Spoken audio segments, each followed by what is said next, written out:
Muy buenas, partimos ya con la segunda parte de la clase del día de hoy, nuevamente agradeciendo su excelente disposición, su buena onda, su atención, eh, y le vamos a dar con todo. Entiendo que tenemos audio. Sí, tenemos audio.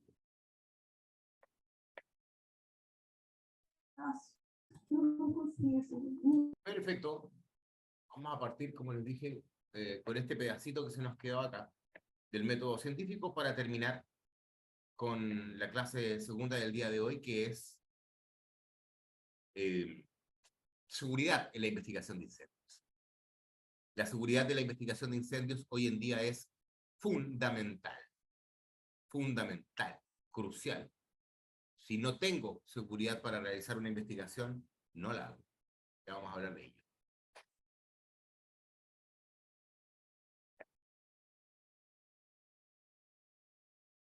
Bueno, nos quedamos acá, ¿no? Nuevamente está abierto el espacio para que usted opine, no esté de acuerdo. Esa es la idea. Solamente recordar que este es un proceso que está hecho especialmente para nuestros hermanos de Europa. Queríamos llegar con un proceso formativo claro, conciso, profesional. Y bueno, uniendo voluntades, lo hemos podido hacer. Estamos muy contentos. Y nosotros en Latinoamérica hemos desarrollado varios procesos formativos, muchos, desde hace más de 9 años. Y hoy hemos desarrollado este exclusivamente para ustedes. Así que para nosotros es un privilegio que aún se sigan inscribiendo personas. Ya tenemos más de 300 personas inscritas. Hemos decidido dejar unos días más la inscripción. De hecho, en un par de días tal vez cortemos la inscripción para que usted también pueda decirle a un colega, ¿sabes qué se está dando este curso? Aprovechalo, lo puedes ver hasta un mes de desfase para que hagas el examen y obtengas tu certificado. Así que encantado, encantado, para nosotros es un privilegio compartir información y sin duda alguna, también voy a ser muy honesto, sin duda alguna, creemos que esta es la mejor carta de presentación para un equipo de investigación como nosotros y también de instrucción, por si acaso en algún momento desean ayuda directa. Mientras tanto, cuenten con nosotros en nuestra ONG con todas nuestras actividades que hacemos sin lucro o gratuitas destinadas a promover el tema. Queremos que haya más gente hablando en serio del tema de la investigación de incendios y explosiones. Ya, colegas, seguimos.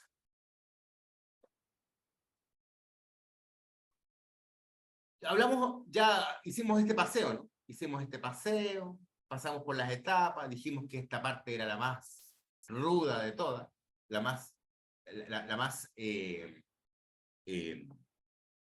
la más ruda, ¿no? La más ruda, donde usted tiene que ser más duro consigo mismo. Y ahora vamos a hablar de estos grupos distintos. Les hago una pregunta. ¿Por qué los datos que te llevan al origen son distintos a los datos que te llevan a la causa?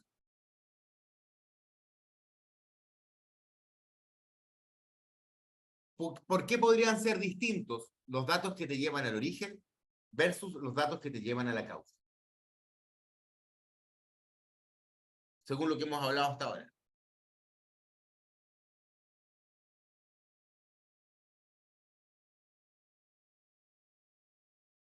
Porque causa y origen no son lo mismo. Perfecto, Albert, pero ¿cuál sería la diferencia con los datos? Si no es lo mismo, defínelo un poco para entender por qué no es lo mismo.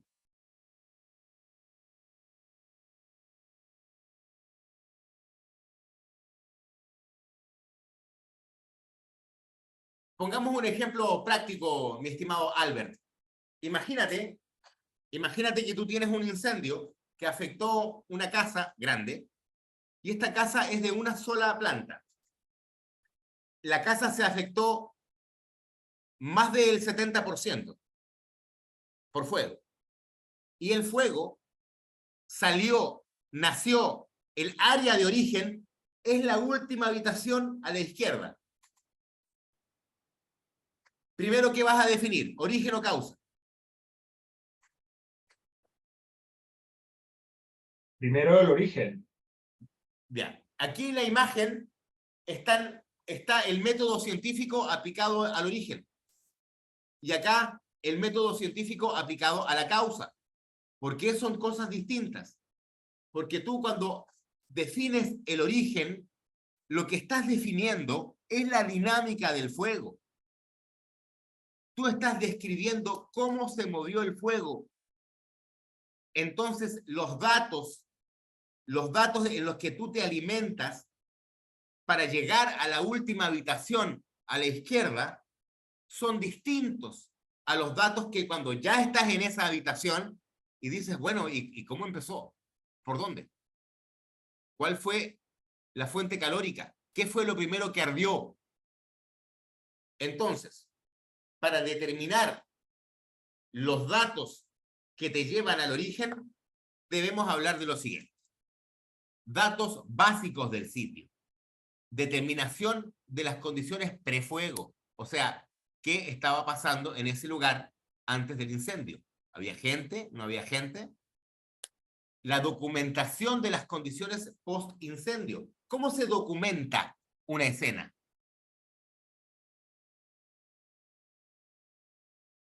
Cuando hablo de documentar la escena, ¿a qué me refiero? Fotografía. A fotografía, a planos, a videos. A eso me refiero. Luego de la documentación viene la excavación, exploración y reconstrucción de la escena.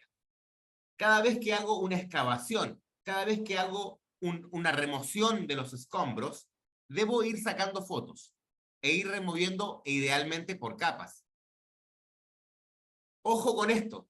Primero, datos del sitio básicos. Luego, determinar las condiciones prefuego. Luego, la documentación. Luego, la excavación, exploración y reconstrucción de la escena o remoción de escombros. El quinto paso son la declaración de los testigos. ¿Por qué no parto con la declaración de los testigos? Porque la gente miente. No miente de mala, no, solamente. Miente porque está confundida, miente porque tiene miedo, miente porque tenía otra apreciación. La gente miente. Miente por un sentido filosófico, pues, ¿cachai? Porque su verdad no es la misma que la tuya, etcétera, ¿no? Pero las declaraciones de los testigos tampoco las vas a descartar, no digo que no sirvan para nada. No, sirven en medida que tu testigo sea confiable, uno, y dos, que la declaración del testigo sea probable, o sea, usted puede aprobarla. Si usted entrevista a la señora Juanita, que vivía frente de don Pepito, y la señora Juanita le dice, no, si ese tipo es un alcohólico, ese tipo llegó y quemó la casa él mismo.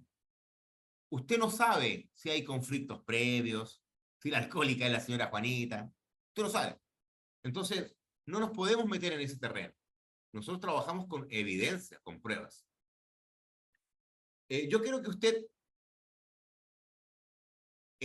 profundice en estos pasos que tienen que ver uno con el origen y el otro con la causa. Veamos la diferencia. A ver, sigamos acá. Las declaraciones, información del cuerpo de... ¿Qué información nos puede dar el cuerpo de bombero?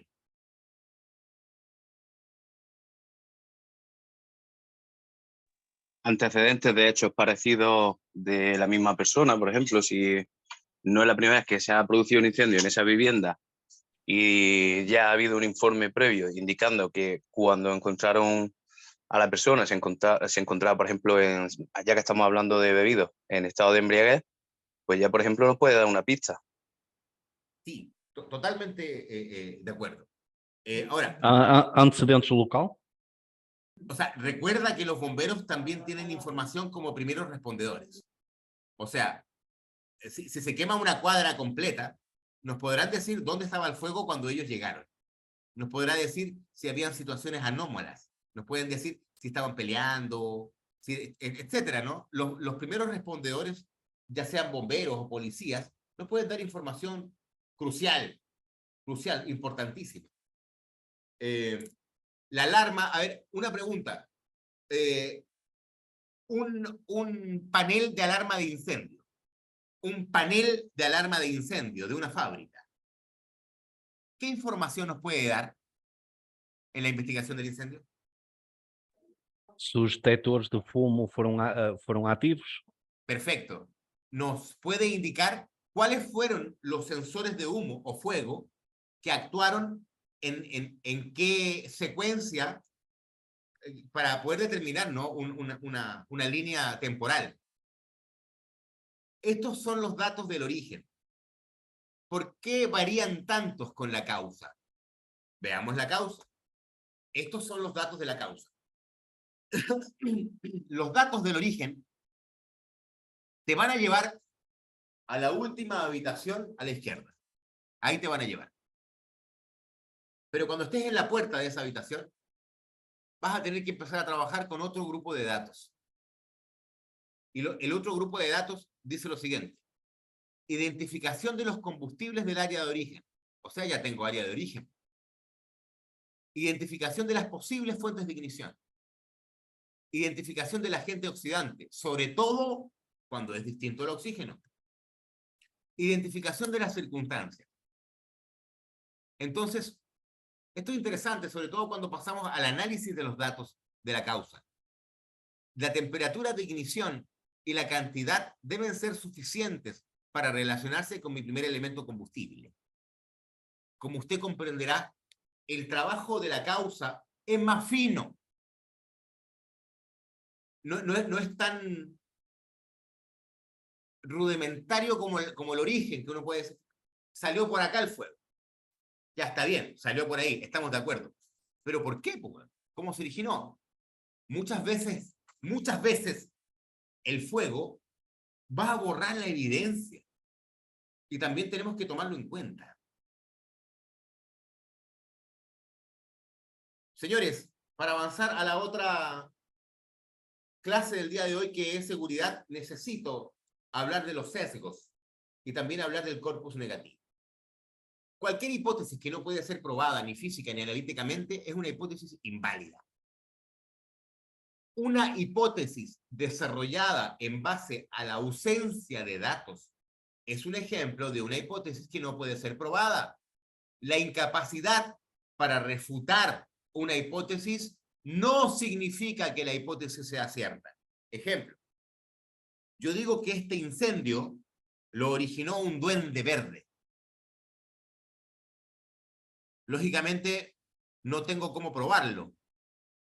No tengo cómo afirmar mi criterio. Y una persona me va a decir, a ver, pero pruébame que fue un duende verde. Yo no puedo responder, no, pruébame tú que no es un duende verde. Aquí hay un concepto importante que se llama la carga de la prueba. La carga de la prueba la tiene quien afirma algo. Ejemplo, si usted es acusado de robo, la carga de la prueba recae en quien a usted lo acusa. Él tiene que probar que usted robó. Usted se podría defender simple y llanamente quedándose callado. Es resorte de quien acusa o de quien manifiesta una hipótesis probarla. Eso se llama carga de la prueba. El último paso es la selección de la hipótesis final, como ya lo habíamos visto. Evite presunción hasta que se haya probado, hasta que se hayan recopilado los datos. No se pueden formular ni probar de manera razonable ninguna hipótesis específica. Todas las investigaciones de incidentes de incendio o explosión deben ser abordados por el investigador sin presunción en cuanto a su origen, en cuanto a su causa, en cuanto a su progresión, etc.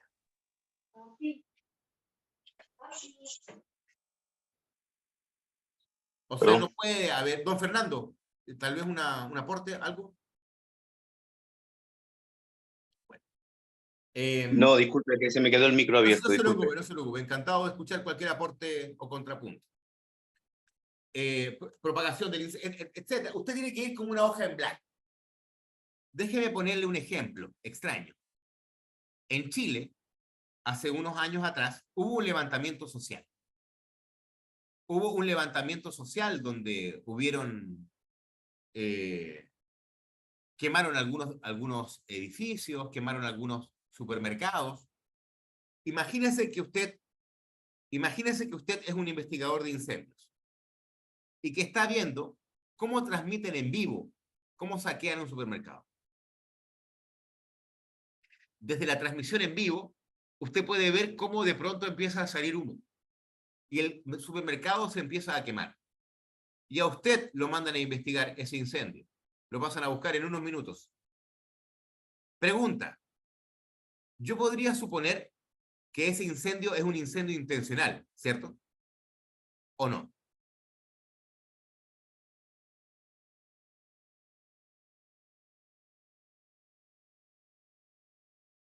Sería fácil caer en la tentación. ¿Cierto, Albert? Cuando tiene cara de pollo, pico de pollo, aleta de pollo, dan unas ganas tremendas de decirle pollo, ¿no? Pero a ver, Albert, seamos abogados del diablo, pues, si para eso estamos.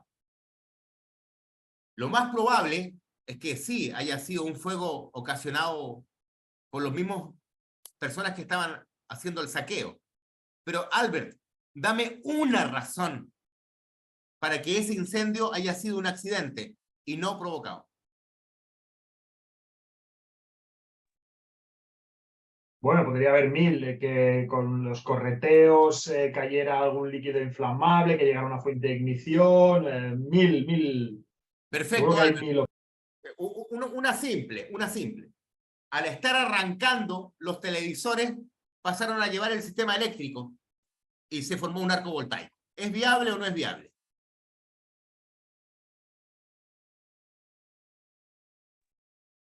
Sí, perfectamente. Entonces, como tú muy bien lo dices, hay muchas razones para que esto no sea intencional.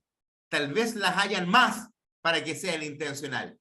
Pero el investigador de incendios asume sin presunciones una escena de incendio.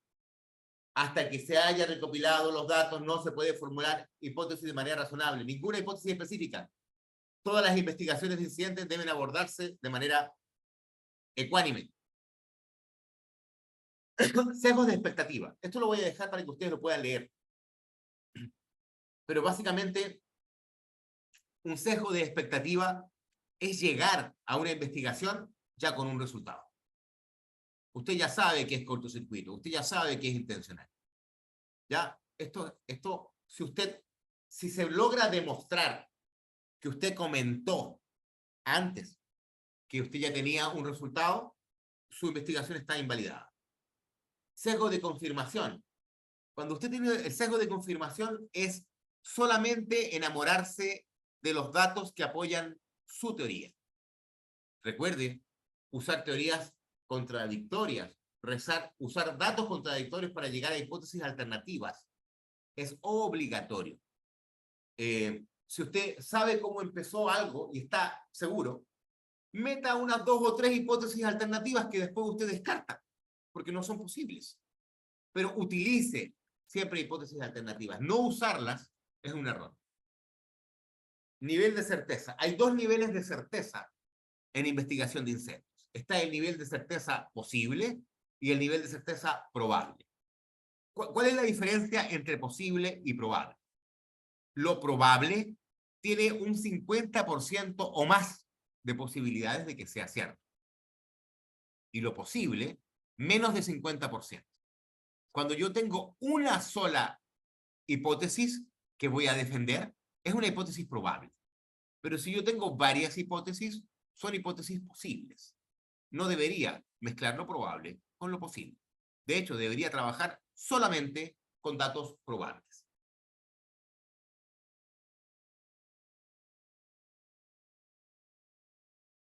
Proceso de eliminación también. Corpus negativo. Con esto voy a terminar esta parte del método científico. La determinación de la fuente de ignición debe basarse en datos. Discúlpeme, la identificación de la fuente de ignición debe basarse en datos o inferencias lógicas extraídas de los datos. El corpus negativo se ha utilizado típicamente para clasificar los incendios como incendiarios aunque también se ha utilizado para caracterizar los incendios clasificados como accidentales. Señores, el corpus negativo es la no utilización del método científico. El corpus negativo es el no respeto al método científico y el llegar a conclusiones sin base científica. Eso es corpus negativo.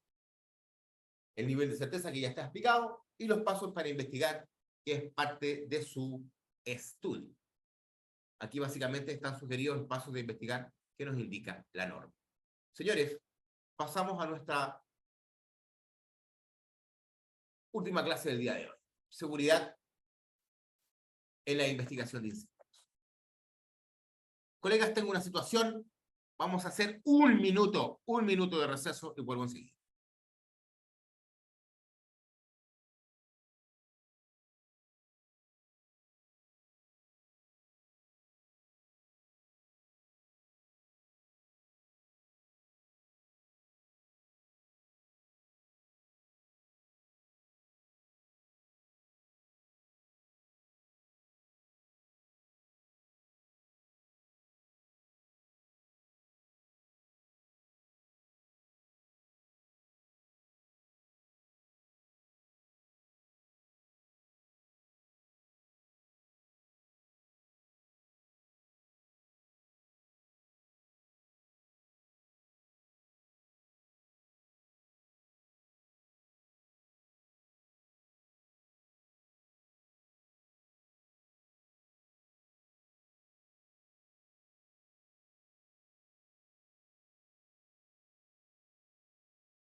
Muchas gracias por esperar.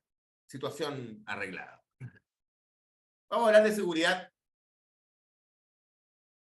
No sé por qué no se está viendo bien. Bueno, vamos a hablar de seguridad en la investigación de incendios y debo empezar hablando de los factores de riesgo.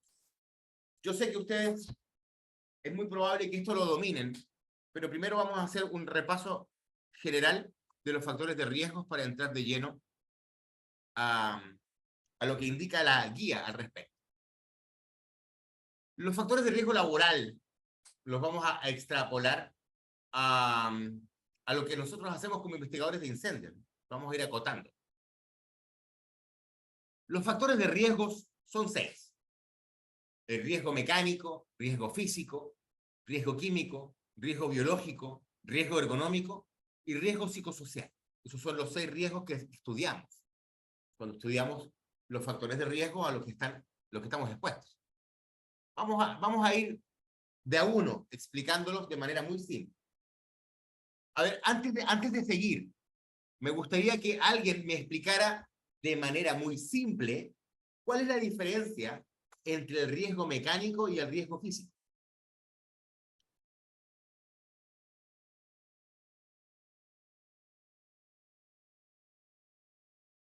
¿Alguien me puede ayudar con esa explicación? ¿Cuál es la diferencia entre riesgo mecánico y riesgo físico?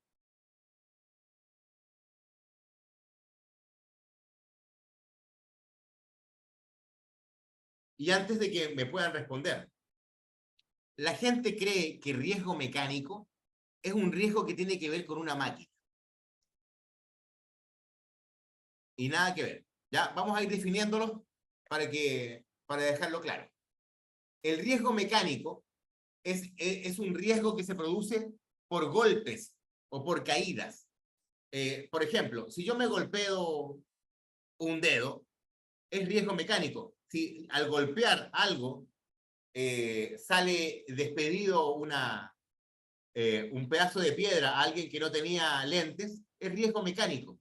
Si te pegas y te caes contra el suelo, es riesgo mecánico. Si te golpeas golpearse con una herida perforante, también es riesgo mecánico.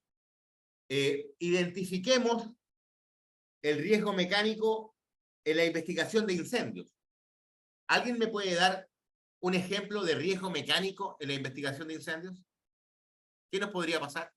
¿O cómo nos podríamos defender o proteger del riesgo mecánico?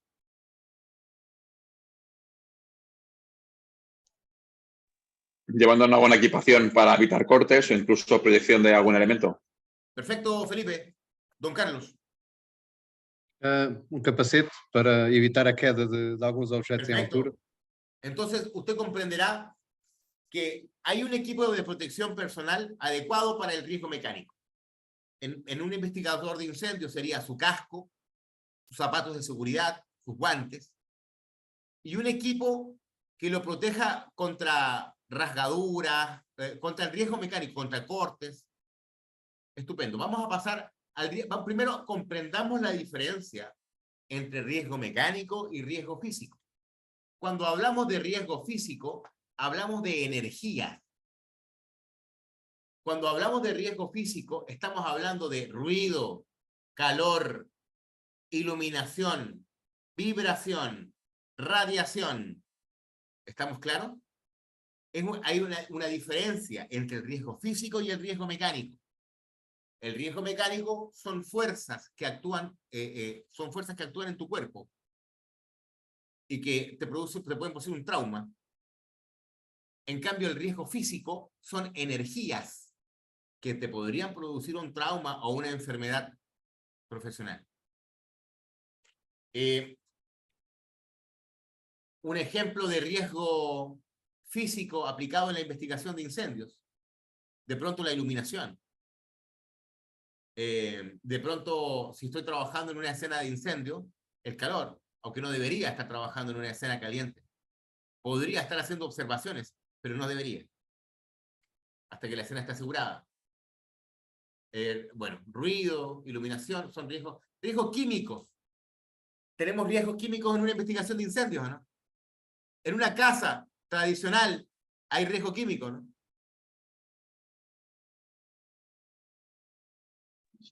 Productos de limpieza, incluso lavadoras, etc. ¿Cuál es la parte más peligrosa de una casa regularmente? La Químicamente cocina. hablando. La cocina, ¿no? En la cocina generalmente hay cloro, ácido, gas, veneno.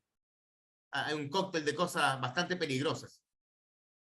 Riesgo químico. Aquí viene el efecto a la exposición de riesgo químico. O sea, hay un efecto local, un efecto sistémico. Los efectos locales ocurren en el sitio de contacto. Por ejemplo, una quemadura ácida. Y un efecto sistémico cuando ya se involucra un sistema completo, ¿no? ¿Qué significa un órgano o sistema diana? Aquí dice actuando finalmente sobre órgano o un sistema de órganos diana. ¿Qué significa eso? Cuando el humo actúa sobre los pulmones o Por ejemplo, hay distintos tipos de contaminantes, como cancerígenos, como bencenos, que actúan en tu cuerpo, entran por el pulmón, pero podrían acumularse, por ejemplo, en el hígado, en los riñones, en el estómago, en los intestinos.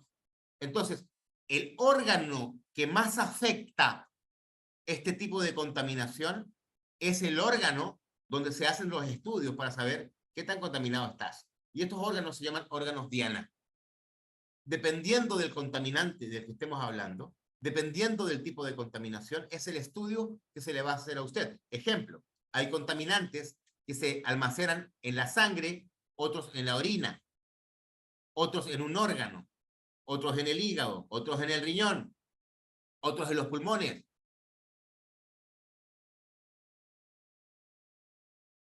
Niveles de exposición: aguda, crónica, acumulada y por latencia. Químicos: estas son las vías de entrada de estos contaminantes: la vía respiratoria, vía digestiva, vía parental, vía dérmica. Compañeros, está estrictamente prohibido investigar incendios sin protección respiratoria adecuada. La protección respiratoria adecuada es una full face, mínimo. lo que usted debería estar usando es un respirador. Uno de estos respiradores 3M, los que se usan en minería. Eso debería estar usando. Y si es bombero, mínimo, use su equipo de respiración de autocontenido. Pero no puedes mostrarte menos puedes comer, pues, bueno. Yo vengo de una generación de bomberos donde comíamos en el incendio, pues. Salíamos ahí todos llenos de hollín, bueno, nos limpiamos, tomábamos un refresco, comíamos algo y entrábamos al incendio nuevamente. Es lo peor que puede hacer. Si usted está trabajando en un ambiente con cancerígenos y va a comer, primero se baña. Va, se baña, se limpia, come y después vuelve. Ya no es esa época donde usted ahí todo manchado come. Nada que ver. Nada que ver. No se lleve esa porquería, ese cancerígeno a su estómago, por favor. No le haga fácil el trabajo al cáncer. Vía parental, a través de heridas, ¿no? Está más claro. Y la vía dérmica. Ojo con la vía dérmica. Es una de las peores vías de contaminación de los bomberos. Cuando hacemos estudios de contaminación, la parte del cuello, de las botas, de las manos, que es donde están abiertos nuestros uniformes, son lugares que tenemos que lavar, siempre lavar. No nos podemos ir contaminados a casa, ¿no? Tenemos que guardar nuestro uniforme. Antiguamente los bomberos llegábamos y le poníamos nuestro uniforme a nuestro hijo. Metíamos a nuestra familia en nuestro vehículo donde estaba nuestro uniforme contaminado. Antiguamente los bomberos íbamos con nuestro carro de bomberos a un colegio, a subir a los niños a nuestro carro contaminado, a ponerle nuestro uniforme contaminado. Entonces, eso ha cambiado. Ha cambiado porque hemos recuperado percepción del riesgo. ¿Un incendio de características normales puede tener riesgo químico? Por supuesto. Riesgo biológico, cuerpos, basuras, animales, restos de origen biológico, etc. Son lugares donde voy a tener riesgo biológico y necesito la protección adecuada. Riesgo ergonómico. No sé si, bueno, supongo que ustedes conocen las fajas lumbares. ¿Conocen esas fajas que se ponen los cargadores? Les hago una pregunta. ¿Para qué sirve la faja lumbar? Para manter uma postura correta. Pero Carlos, yo te hago pero piénsalo desde el mundo de la seguridad industrial. ¿Nosotros le podemos dar seguridad a una persona o le podemos decir que ahora sí puede levantar cargas porque tiene una faja lumbar? Não, porque ela vai ter que respeitar os princípios ergonómicos da movimentação de cargas. Totalmente de acuerdo contigo, Carlos. Esto es una discusión típica de los profesionales de la seguridad. Y resulta que la faja lumbar no es un equipo de protección personal. No es un equipo de protección personal. La faja lumbar es, te lo envían los médicos cuando ellos lo estiman conveniente. Pero para cualquiera de nosotros, por ejemplo, que haya hecho pesas alguna vez en su vida, sabe que cuando tú haces pesas, te pones un cinturón de suela que no cede nada, pues. Ese cinturón no cede nada. La faja lumbar está contraindicada. ¿Por qué? Porque cuando el trabajador se pone una faja lumbar, se cree que puede levantar peso. Y no es así. Para levantar peso usted tiene que tener una buena técnica de levantamiento de peso y saber que usted tiene limitaciones. Que por algo, depende de la legislación, puede levantar 22 kilos o hasta 25 kilos como máximo. Y si necesita levantar más, yo sé que usted puede levantar más. Yo sé que usted puede levantar más. Pero la pregunta es, si vamos a mover un escombro pesado en una investigación de incendio, ¿vamos a pedir ayuda? ¿Vamos a pedir ayuda mecánica? ¿Desde cuándo? Entonces hay que tener claro el parámetro. Riesgo ergonómico. Riesgo psicosocial. Algunos ejemplos. Trabajar en turnos. Ya es riesgo psicosocial. Inseguridad laboral. Ay, que me van a echar, bueno. Aún no me aseguran mi contrato. horas de descanso, de pronto no descanso las horas suficientes. Tiempo familiar. Aquí sí voy a hacer un paréntesis. Lamentablemente, en Latinoamérica, tenemos un tipo de bombero que nosotros combatimos un montón, que es este bombero héroe. Como existe mucho voluntariado, de pronto los bomberos se creen héroes. Entonces el cuerpo de bomberos no funciona sin él. ¿Cachai? Es como que el bombero cree que su compañía no va a poder apagar ningún incendio si es que él no está. Entonces, al producirse este sentimiento, los bomberos dejamos abandonadas a nuestra familia. Y yo soy muy claro en esto. Nosotros no queremos héroes en los bomberos. Necesitamos funcionarios públicos. Necesitamos servidores públicos. Y si usted no es capaz de mantener una familia unida, si usted no es capaz de comprender que el tiempo familiar es más importante que el tiempo que le das a tu trabajo, entonces estás perdido. No tienes claras tus prioridades. Ojo con el tiempo familiar. No se meta con el tiempo de oro, a menos que quieras minar tu familia. Si la quieres minar, si quieres destruir tu familia, si quieres, estupendo, esta es la vía. Pero ojo con el tiempo familiar, llamado tiempo de oro. Mal clima laboral. Imagínate llegar a tu compañía de bomberos donde hay dos clanes, los Montesco y los Capuleto.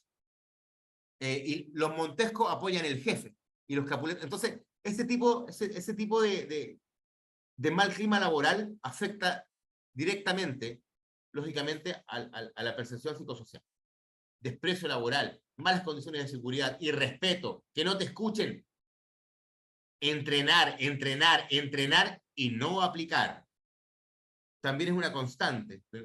Las reglas no son las mismas para mí que para el mejor amigo del jefe. Equipo de protección personal, señores.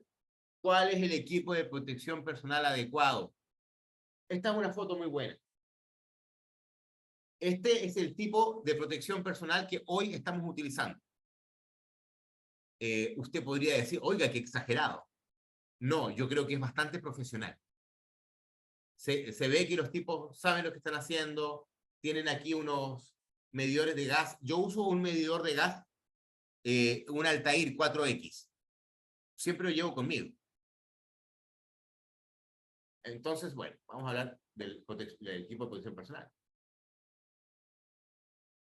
Equipo de protección personal para el investigador de incendios. Protección para los ojos, linterna, guantes, casco, protección respiratoria, según el tipo de exposición, botas o zapatos de seguridad. Siempre utilice zapatos de seguridad. Equipo de protección u overoles. Me fui a Panamá a investigar un incendio con un overol tremendamente grueso, casi muero de calor. Entonces, tenemos que tener los uniformes adecuados. De pronto, hermanos de España vienen a investigar a Sudamérica y primero pregunten el clima. Aquí hay países muy fríos y países donde te mueres de calor.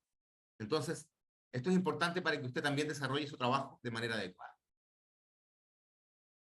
Siempre que se use el equipo de protección personal para brindar protección contra entorno peligroso, el usuario debe estar capacitado sobre cómo ponerse y quitar. Esto es interesante. Como profesional de la seguridad, a nosotros nos preguntaban, oye, Heriberto, ¿y por qué tú haces estas charlas donde a la gente le enseñas a usar casco? Como que si la gente no supiera usar casco. Bueno, resulta que como parte de la misma protección legal de los departamentos, deben hacerse estas capacitaciones firmadas para entender de que la percepción del riesgo y el correcto uso del equipo de protección personal están asegurados. La ropa expuesta con productos de contaminación no debe llevarse en vehículos o llevarse a casa. Ojo con eso.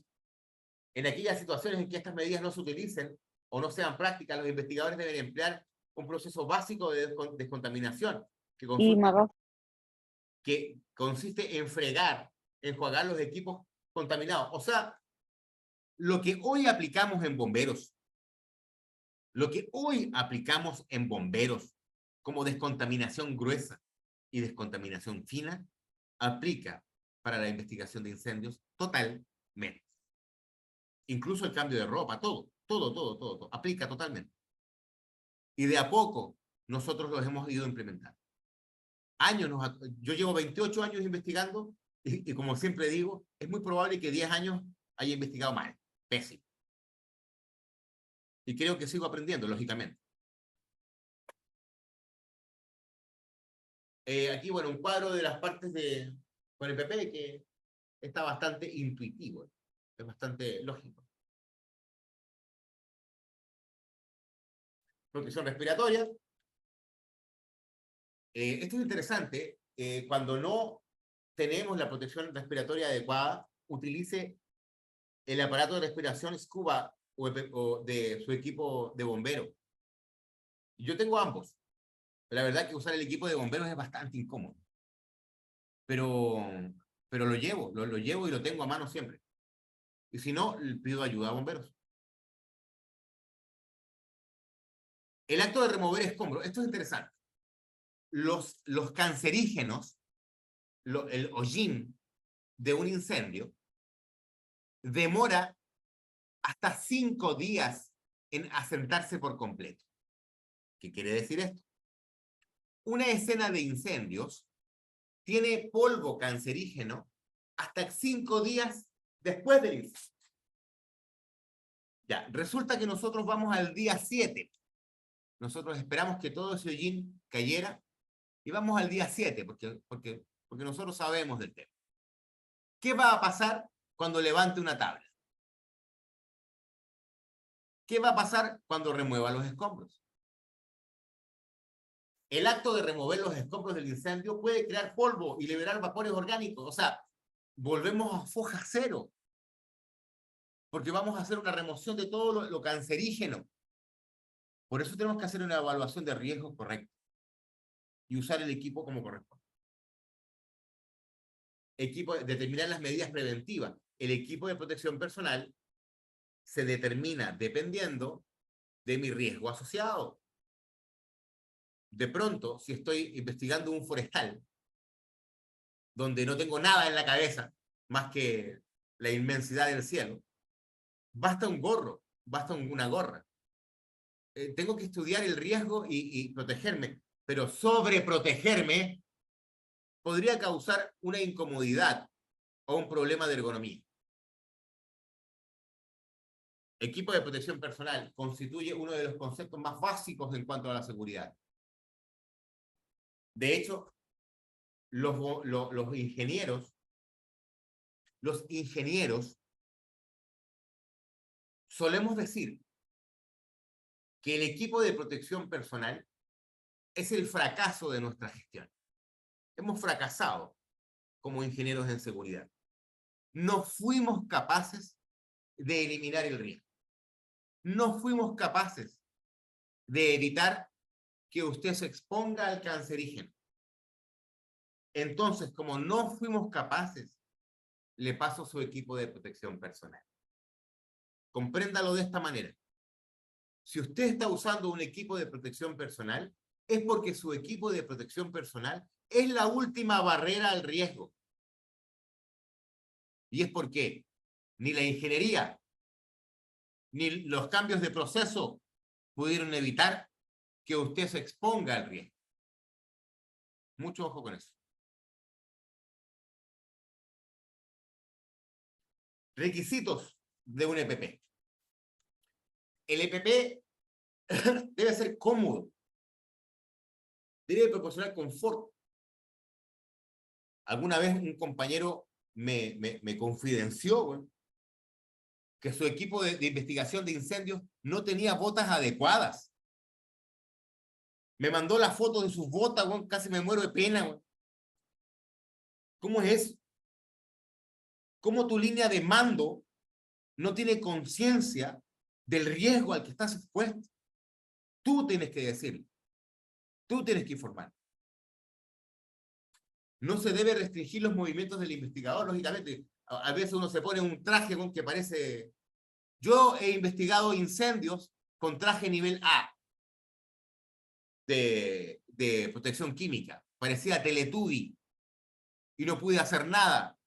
Apenas me puse el traje, me metí a la escena, me di cuenta de que estaba haciendo el ridículo, salí de inmediato. Debe ser diseñado y elaborado con relación a los requerimientos normativos de cada país. Debe ser socializado. Prevención de riesgos ante la investigación de incendios. Riesgo expuesto, ojo, prevención de riesgos antes de la investigación. El investigador de incendios debe tener conciencia del riesgo expuesto. Para esto, usted debe traspasar percepción, no solo información. Es muy difícil traspasar percepción, pero es lo que se necesita. Capacitación del investigador, lógicamente. Equipo de protección adecuado. Ojo, ya no hay investigadores que investigan como los años 80. Así nomás, para adentro. Un par de guantes quirúrgicos y listo. No, mucho ojo con eso. Usted debe tener procedimientos operativos. Debería tenerlo.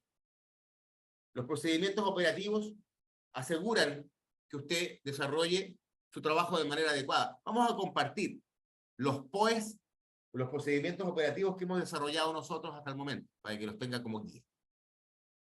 Tip de seguridad: no investigue solo. Si lo hace, tome precauciones. Recuerde que usted es un ser humano.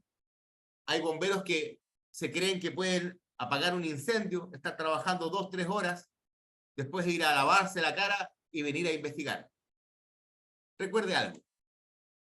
Cuando usted investiga un incendio y está agotado, usted no está utilizando todo su cerebro.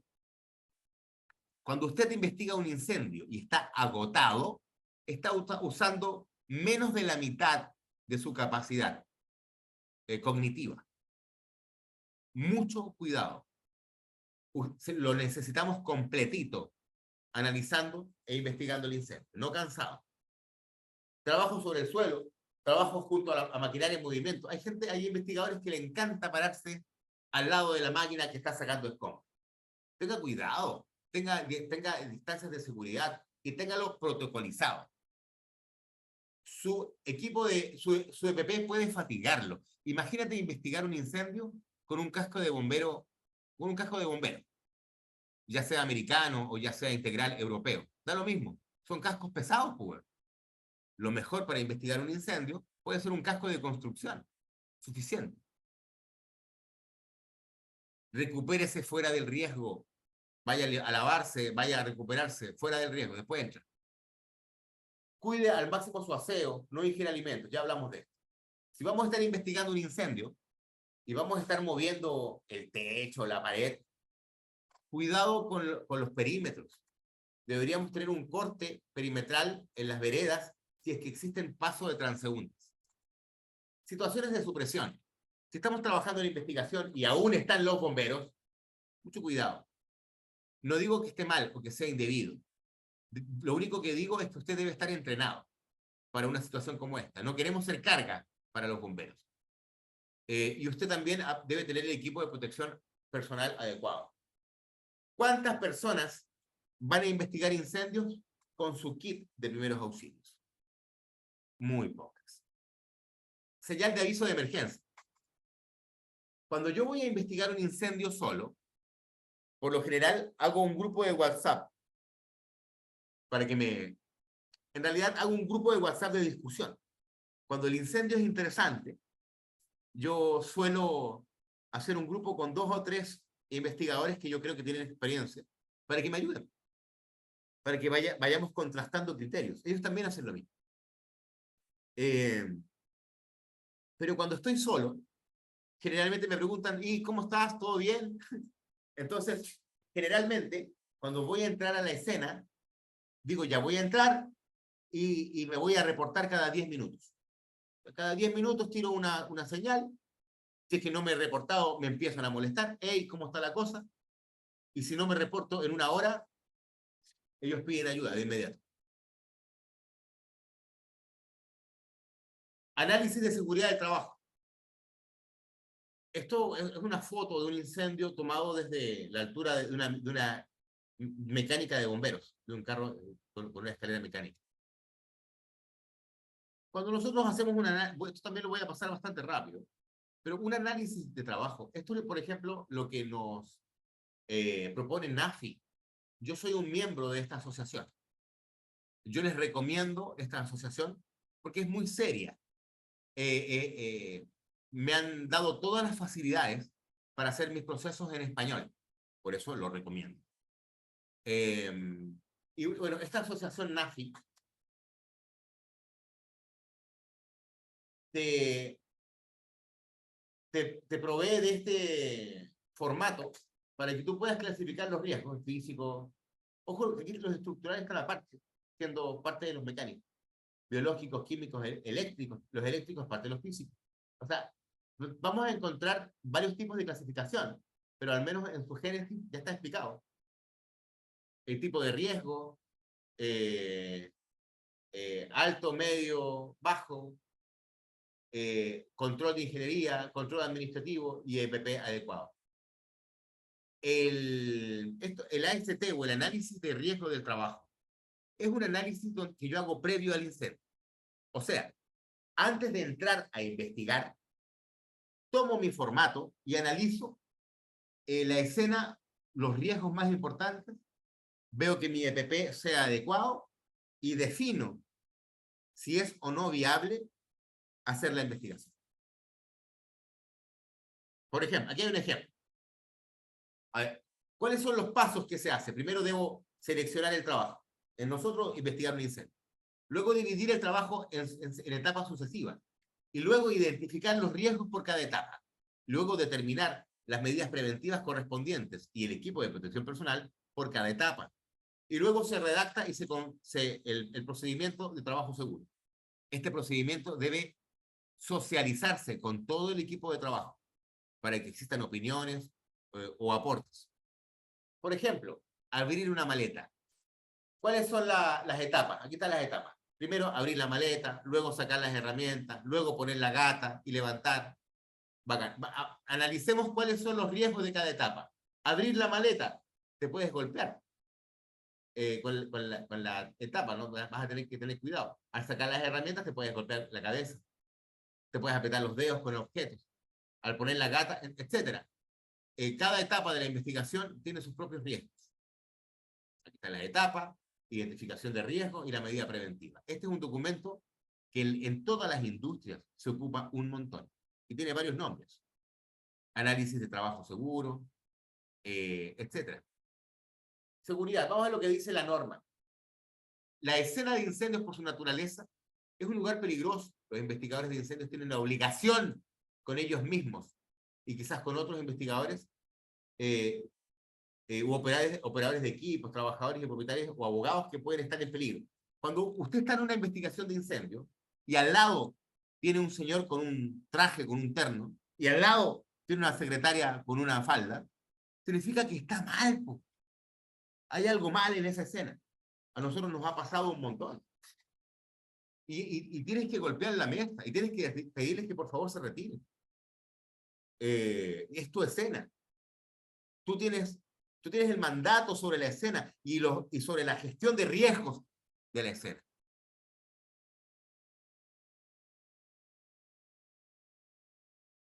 Escena de un incendio de Guayaquil, de unas bodegas.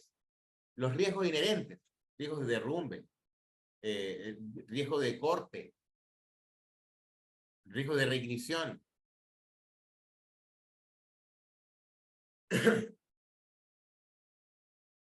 Muchos investigadores han evaluado hasta qué punto los bomberos están expuestos a las sustancias peligrosas durante las actividades de extinción. Estos estudios sientan las bases sobre las causas que se pueden desarrollar los mejores estándares de protección para los investigadores de incendios y presentan problemas relacionados con efectos a la salud a corto y a largo plazo. Señores, existe aquí un indicador que es el IDLH, o el inmediatamente peligroso para la vida humana. La inhalación de polvos tóxicos o nocivos no solamente puede generar enfermedad profesional, puede generar también un envenenamiento. Señores, esto sí se lo quiero dejar a ustedes, para que puedan reforzar la parte de dónde nacen los estudios de los contaminantes que respiramos.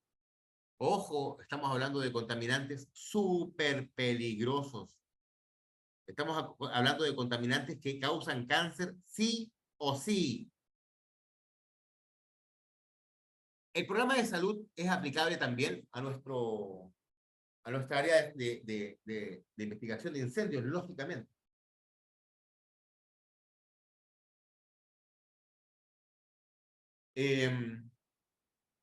Bueno, seguimos con lo mismo, compromiso de la dirección y participación de los empleados. Estamos hablando de los equipos de investigación.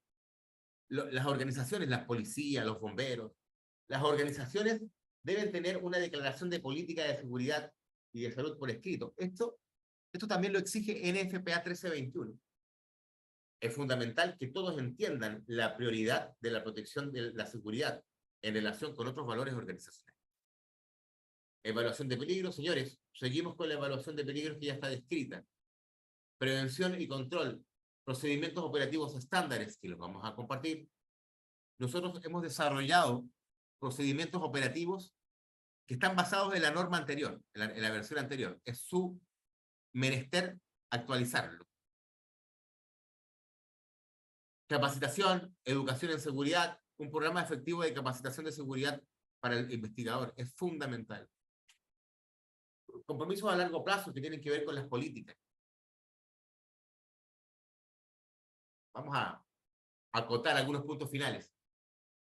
El investigador se debe ser consciente de los peligros generales y particulares de la escena que investiga. El investigador debe tener en cuenta la posibilidad de lesiones graves en cualquier momento. No debe tener exceso de confianza o correr riesgos innecesarios. Uno de los peores factores que nos juegan en contra de la seguridad del investigador es el exceso de confianza. Él nunca me ha pasado, en 30 años no me ha pasado. Investigando la escena solo, los exámenes de la escena de incendio no deben realizarse solos. Deben estar presentes como mínimo 2 para garantizar que haya ayuda disponible en caso de que el investigador quede atrapado o se lesione. Si la escena de incendios es investigada por un investigador, es necesario establecer un protocolo de comunicación, como lo que ya habíamos comentado. Algunos puntos fundamentales de los riesgos del investigador. Primero, fatiga del investigador. Señores, en Panamá casi me desmayo. No me había pasado. No me había pasado. Pero el traje que tenía, el uniforme que tenía, era tan pesado y tan caluroso que a pesar de que lo tenía amarrado a la cintura porque ya no podía más, llegó un momento donde casi me desmayo. Lo cual hubiese sido terrible para mi trabajo, porque estaba trabajando. Entonces por ahí me recuperé, me mojé y me pude recuperar. Pero tenemos que tener muy claro este tema, es importante. Los trabajos por encima o bajo nivel del suelo. Debo tener arnés, debo estar protegido. No porque la gente de la empresa lo haga, usted lo va a hacer. Trabajo junto a maquinaria en movimiento, seguridad para los transeúntes, ya hablamos. Estado de la supresión, kit de primeros auxilios, señal de aviso de emergencia. Señores, esta es una lectura que yo quiero que ustedes hagan, que tiene que ver con la fatiga del investigador, con trabajos por encima del suelo, el tipo de protección que debemos tener. Aquí, por ejemplo, estamos viendo cómo se utiliza una pluma, una grúa pluma, para, o cargador de personas, o Jenny, tiene varios nombres. No sé si es adecuado esto que estoy viendo.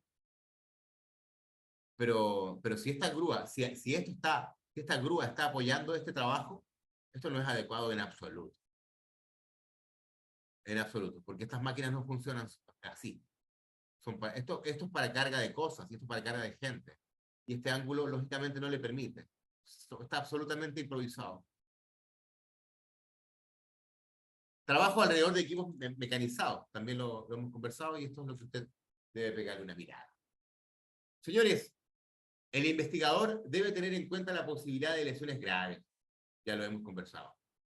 Y también tener en cuenta la posibilidad de tener un sistema de ayuda, incluso de saber a qué hospital te van a llevar si te pasa algo. Las actividades de calor o supresión pueden hacer que los componentes estructurales del edificio fallen, se debiliten. Se recomienda a los investigadores que trabajen en equipos de 2 o más. Riesgo físico, riesgo por estabilidad estructural, riesgo eléctrico y riesgos químicos. Así lo clasifica el documento. Como usted comprenderá, este documento no es un documento científico. Entonces, constantemente va a discutir con los expertos en seguridad. Pero se entiende que el riesgo químico, que el riesgo eléctrico es parte del riesgo físico. Y el riesgo de estabilidad estructural es un tipo de riesgo mecánico. Por último, planes de seguridad. Podría haber una serie de planes de seguridad que el investigador deba desarrollar como parte del procedimiento de investigación. Ejemplo, el análisis de trabajo seguro, el análisis de trabajo que se hace previo a la investigación es trabajar ya en un plan de seguridad previo. Lógicamente, dependiendo de la escena, dependiendo del entorno, dependiendo de la instalación, este plan de seguridad puede ser mucho más complejo que otro. Señores, una de las primeras tareas que debe complementarse antes del comienzo de la investigación es la identificación de peligros, que es parte de lo que hemos estado hablando hasta ahora.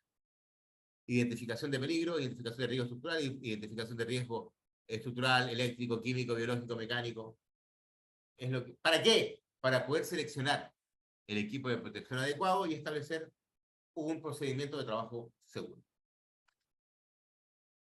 Planes específicos. Yo he tenido que trabajar con maquinaria específica, en lugares específicos. Tenga cuidado, maximice la seguridad. Seguimos con planes específicos, plan HASCO, que tiene que ver con el material peligroso. Programa de espacios confinados. No entra a espacios confinados si no tiene la preparación, los equipos adecuados. Yo le recomiendo que haga un curso que es gratuito de NFPA, que es NFPA 350. Gestión de planes de seguridad, seguimos con lo mismo. Señores, aquí tenemos un esquema de cómo se puede aplicar la seguridad a una investigación compleja, a una investigación larga, compleja. Tal y cual se hace en el sistema de comando de incidentes. Las reuniones y sesiones informativas de seguridad son importantes para que yo pueda socializar con el grupo cuál ha sido mi análisis de seguridad y cuáles son las formas de evitarlo, y también para escuchar contrapuntos. De pronto, el operador tiene una visión distinta a la tuya, que es importante escuchar. Señores, las herramientas que van en nuestro bolsito de investigador. Estas son las herramientas que NFPA sugiere. Yo tengo bastante pocas herramientas. Pero cuando tú lo lees, no hablamos de nada de otro mundo. Hablamos de cosas que usted puede comprar en una farmacia, cualquiera. Martillo, brújula. Hay muy pocas cosas que son específicas y raras. El imán se recomienda que sea un imán con liberación automática. O sea, que el imán se pueda imantar y luego soltar sin manipular el objeto que estoy levantando. O sea, el imán debe ser capaz de levantar el objeto metálico y luego depositarlo en una caja, pero sin que lo toque nadie. Bueno, aquí hay más alicates, barras, rastrillo, cuerda, nada de otro mundo. Nada de otro mundo.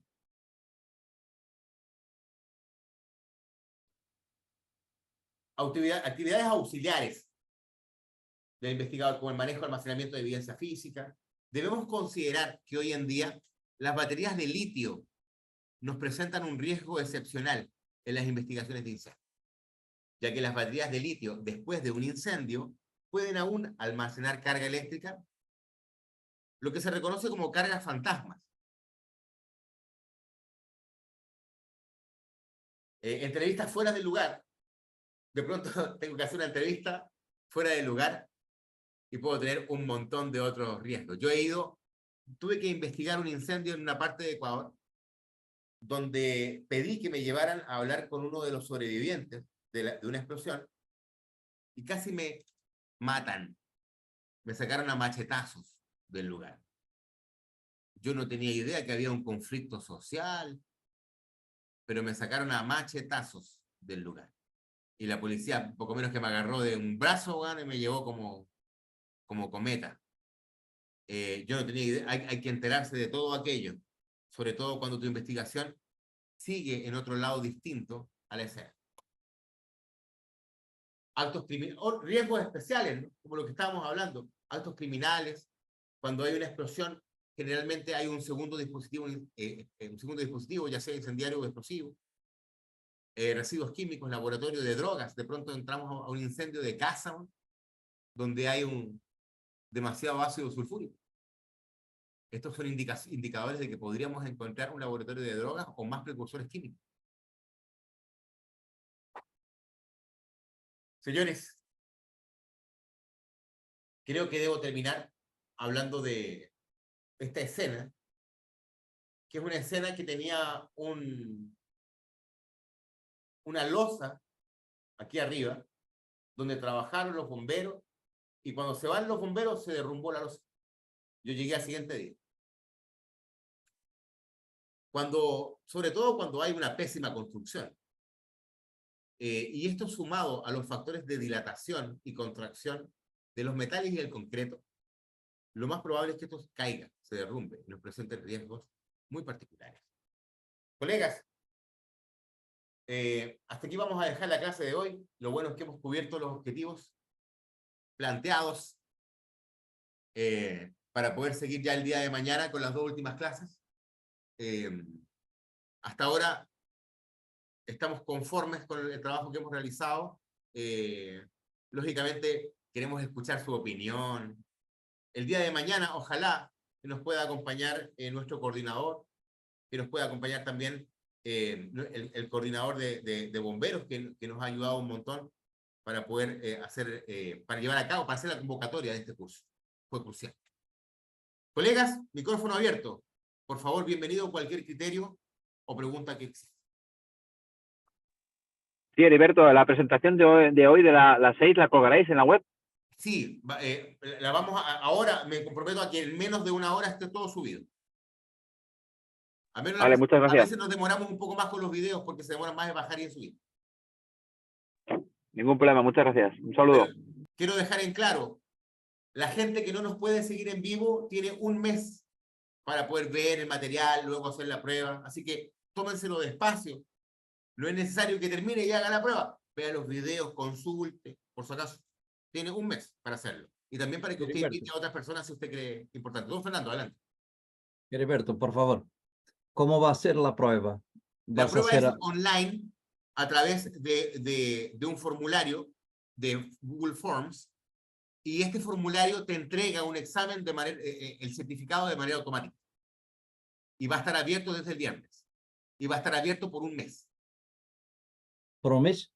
Por un mes, para que la gente tenga la posibilidad de verlo asincrónico. Le vamos a poner fecha de inmediato.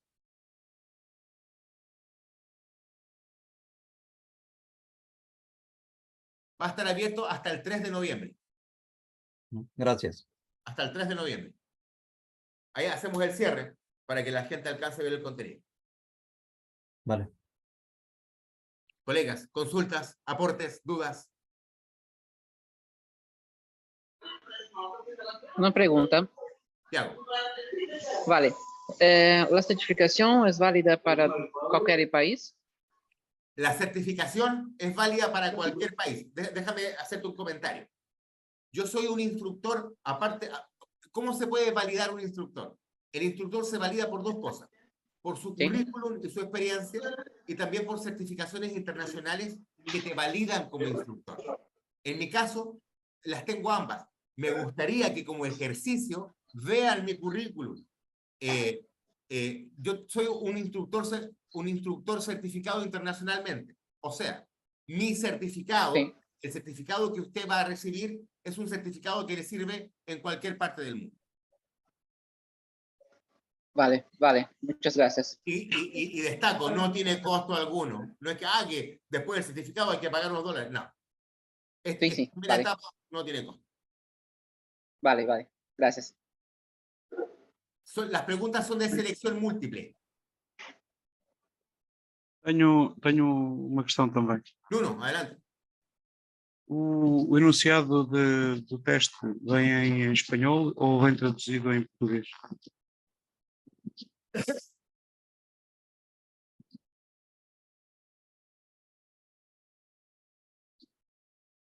Vamos a hacer los dos formatos. Voy a hacer un examen en español y en portugués para facilitar la cosa. Sí. Y si hay un error o algo que no se entiendan, me ayudan, porque yo lo voy a hacer. Google A Translate. interpretação do espanhol é um bocadinho diferente do português. Uma coisa é nós estarmos aqui a falar e depois ir ver o modelo no YouTube, não é? Pero yo quiero facilitar la cosa. Yo quiero facilitar. Okay. Ustedes podrían usar un traductor para traducir la página, porque estos formularios se pueden traducir. Pero sin embargo, les voy a facilitar haciendo el portugués. Y si me ayuda obrigado. nuestro coordinador pues se podría hacer también en catalán. Ok, obrigado. Para servirles. Colegas, reina el silencio de las columnas nuevamente. Un abrazo gigante. Una pregunta, mais Dale, uma. Diego. Vale. A investigação, ou seja, o investigador pode trabalhar em conjunto com a proteção civil ou não? Por supuesto, a ver, mira, el investigador está limitado por su jurisprudencia, ¿no? Por su jurisdicción. O sea, si tú eres un investigador de bomberos y legalmente no tienes competencia, tú podrías acercarte a la gente que tiene competencia y decir, oiga, yo sé investigar incendios, yo le puedo dar una manito. Heriberto, pero Y en empiezas a Portugal, aprender con ellos. Fernando, dale. Heriberto, pero en Portugal la investigación criminal es de una competencia de la policía judiciaria. Perfecto. Como lo es también en Ecuador. En Ecuador es una competencia de la policía judicial. Pero te hago una pregunta. Sí. Si la policía judicial en Portugal determina que el incendio comenzó por tal o cual forma, ¿cómo se defiende la persona que está siendo acusada si no está de acuerdo? Pues ese es un problema muy antiguo en Portugal. Yo llevo 47 años de bombero. Así, he sido comandante, tirado en curso en Segarosa. Y eso es un problema real. No hay una estructura de bomberos autorizada a hacer la credenciación y la formación que pueda combatir o estar presente en los incendios. Totalmente de acuerdo contigo, mi estimado Fernando. Pero déjame decirte algo. En Portugal también existe un mundo paralelo que no tiene que ver con lo legal, que tiene que ver con lo técnico. Por ejemplo, los seguros. Los seguros se pelean, ¿o no? Sí, las aseguradoras tienen investigadores. Sí. Entonces Vale. usted comprenda de dónde se alimentan los seguros, de dónde sacan a los investigadores. Lamentablemente, como este tema no está masificado y no hay mucha gente como nosotros discutiendo el tema, no le podemos entregar a los mejores investigadores. La idea de poderle enseñar a gente que no tiene la disposición legal para hacerlo es que se involucren, ya sea con la gente que tiene la disposición legal o con los seguros o con la función judicial, porque en todos los países uno de los principios legales es derecho a réplica, derecho a no estar de acuerdo. Sí, es verdad. Y si no tengo legalmente, ojo con esto, si legalmente en Portugal no existe el perito en investigación de incendios por parte de la Fiscalía o por parte de los juzgados, existe una figura alternativa que se llama testigo experto, que también puede pelear. Sí. La aseguradora las veces contrata mucho los investigadores particulares. Se lo digo fuerte y claro. Hoy en día las aseguradoras son mi santo patrón. me permiten hacer este tipo de actividades. Se lo digo claro. De hecho, estuve conversando con unos colegas de Liberty. Ellos querían apoyar también esta gestión, pero para mí es tremendamente importante lo cubierto que estoy en esta industria para poder desarrollar cosas gratuitas, si no, no podría. Y estoy tan contento que los quiero invitar a ustedes, bueno, los quiero invitar a que entren al mercado, porque yo no veo el mercado como Gollum, así como, my treasure, así como que yo nomás y nadie más, esto es mío y de nadie más. No, bueno, así no se juega. Mientras más personas estén involucradas, mientras más personas estén, más discusión va a haber y el tema va a estar más abierto.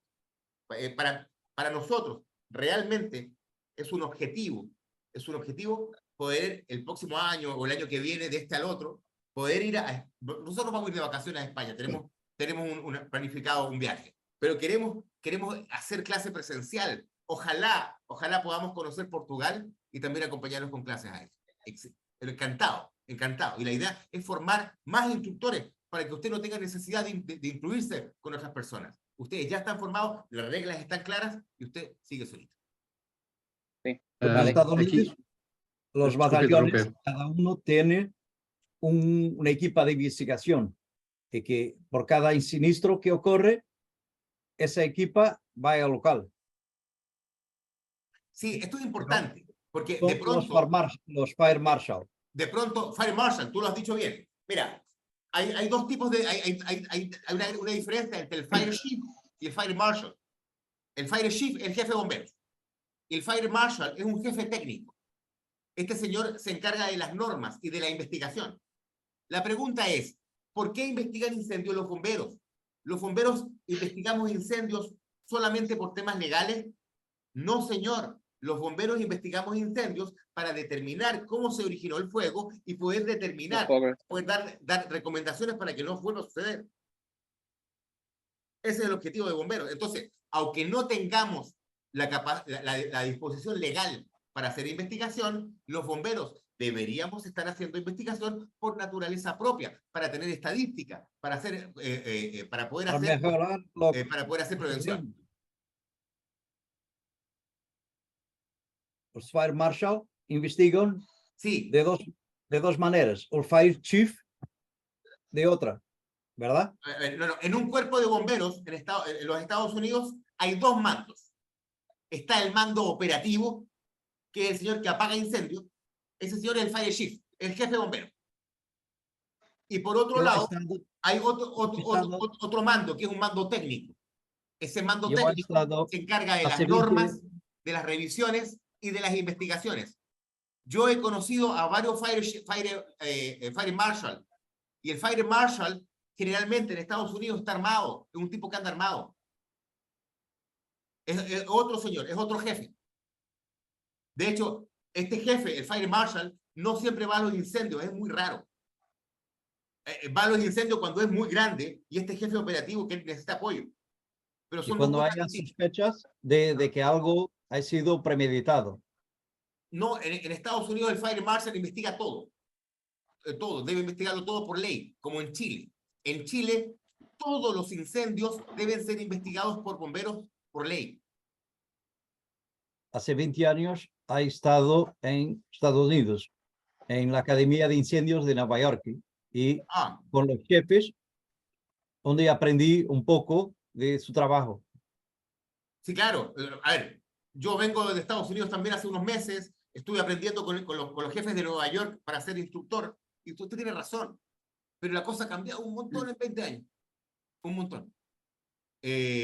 Antiguamente, estos señores investigaban ciertos incendios, lo más importante, los que tenían connotación pública. Hoy en día, por ley, deben investigarlo todo.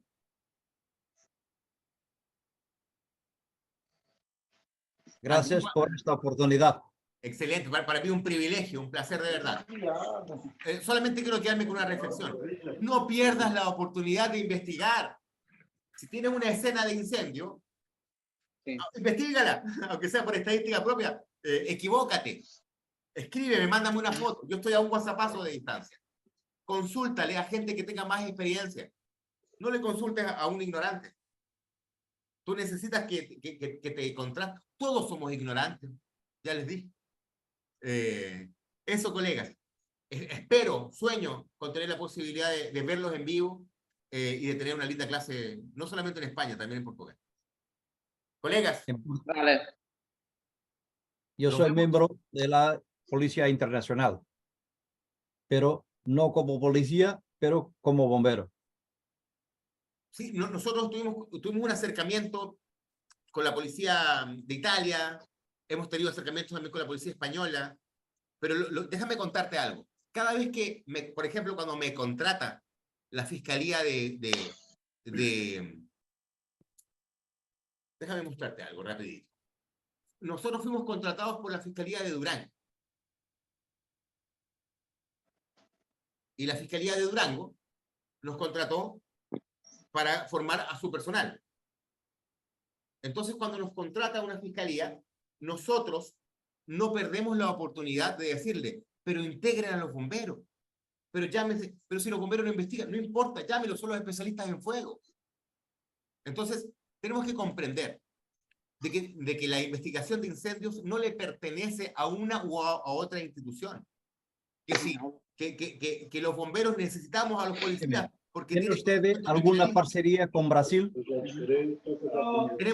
Recién estamos abriendo contactos con Brasil. Si quiere, nos ayuda usted. Yo tengo un amigo que vive en Portugal, en Braga, es un ex coronel de Brasil.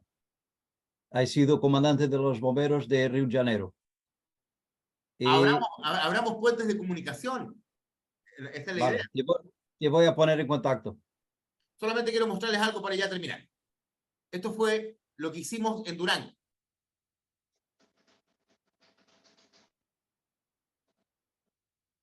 Horas de capacitación dentro del Curso Internacional de Investigación de Incendios y Explosiones recibieron bomberos provenientes de ciudades como Monterrey, Saltillo, Ciudad Juárez, Gómez Palacio, Jalapa, Tamaulipas, Morelia, Mazatlán, Querétaro, Ciudad Victoria, además del personal de Protección Civil Municipal de Durango, donde pudieron conocer aspectos importantes en la prevención de dentro de incendios provocados por diferentes motivos, así como las características que dieron origen al siniestro, y de esta manera sentar las bases de los esquemas de prevención de la población.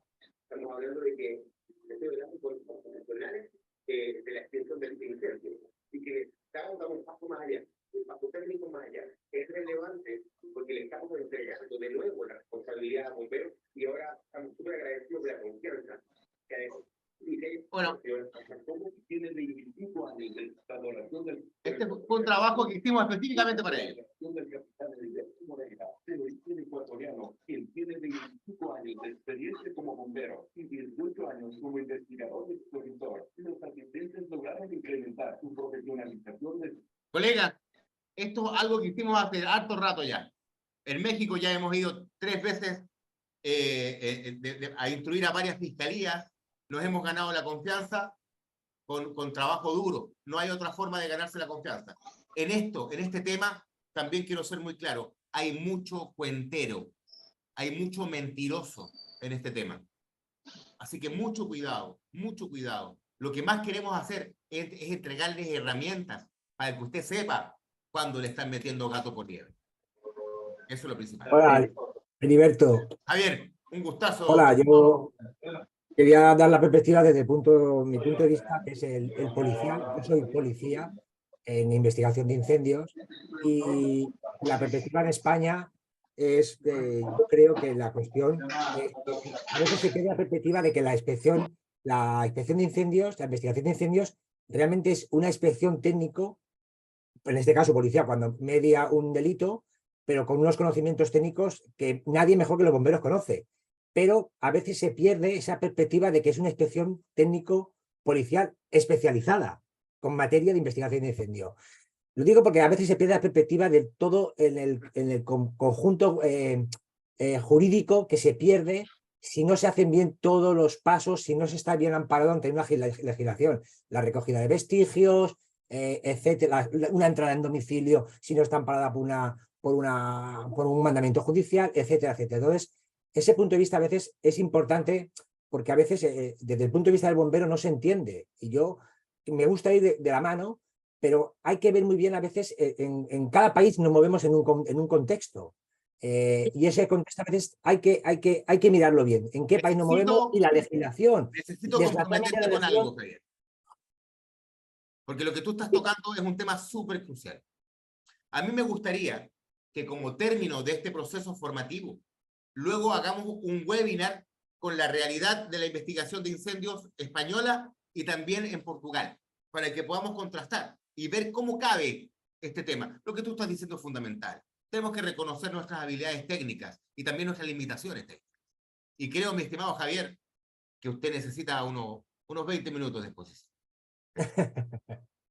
Bueno, es un punto de Te voy a vista que a pedir lo que me des mejor una mano. aquí quizás tenga, bueno, pues que también se sepa un poco desde el punto de vista de investigador de incendios. Yo casi 20 años investigando incendios desde el punto de vista policial. Ya le digo, yo soy investigador de incendios, ahora realizo menos, pero especialista en policía científica en investigación de incendios. Muchísima experiencia y yo puedo plasmar muy bien la realidad de cómo se trabaja en España y los pros y contras y la realidad española. Ojalá pudiese cambiar, por supuesto de cambiar cosas, por supuesto, pero a veces se pierde esa perspectiva desde el punto de vista de que no perdamos la vista que es una inspección técnico-policial, por así decirlo, con una materia, que hay que tener unos conocimientos técnicos en incendios que nadie mejor que los bomberos conoce, es verdad, pero también nadie mejor que la policía conoce cómo investigar. Mira, Y que es difícil, yo lo entiendo. Qué interesante lo que está diciendo Juan Carlos. Dice, en España hay un decreto en el que los bomberos están obligados a investigar todos los incendios con objetivos estadísticos. O sea, sí existe, pero no tenemos claro cuáles son los límites. Esta conversación necesitamos tenerla. Pero legalmente luego no está amparado ante, no es que no está amparado, sino que luego puede entrar en conflicto, a mí me ha ocurrido, ir a investigación de incendios y donde a lo mejor con muy buena fe el bombero ha recogido vestigios que entorpece luego lo que es la investigación judicial y criminal.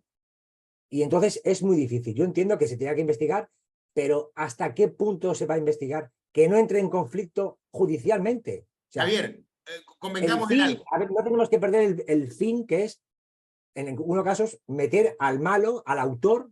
Yo lo veo así, meter al autor ver que es un hecho delictivo y meter al malo en prisión. Ese es mi fin. El fin, en otra parcela, es la prevención. Cada uno tiene una finalidad y a veces es por eso lo que a veces no es que nos entendamos, sí que nos entendemos. Hablando se entiende a la gente. Desde este punto de vista, el fin de la investigación de incendio es establecer, mediante el método científico, el origen y la causa. Punto. Correcto. A ustedes les interesa, aparte de quién fue también. Por supuesto. Ya, a un investigador de incendio no nos interesa quién fue. Nosotros llegamos a decir, es intencional. Señor policía, de ahí sigue usted. Sí, pero la recogida de vestigios sí, tiene que ir acompañado, va todo de la mano. Sí, total. Eso es lo más importante. Aquí no es que una recogida de acelerantes, los bomberos estén fuera porque no están autorizados. Los bomberos son los, entre comillas, los dueños del tema. Algo tendrán que decir al respecto. Entonces, sí, tenemos que escucharnos más. Colegas, creo que alguien estaba levantando la mano, por favor. Bienvenido sea cualquier, ¿o no? Bueno, creo que hemos tenido una linda discusión. Vamos a seguir discutiendo. Desde ya aquí con Javier Vique quiero dejar propuesto este webinar para darle continuidad a estos análisis que hemos estado haciendo. Colegas, muchas gracias a todos. Un abrazo, nos hemos pasado un poquito, pido disculpas. Yo creo que han sido 15 minutos importantes. Muchas Hermanos, gracias, colegas, un gustazo verlos. Gracias. En comunicación, nos vemos mañana. Muito obrigado. Muito obrigado. Muito obrigado. Boa tarde a todos. Boa tarde.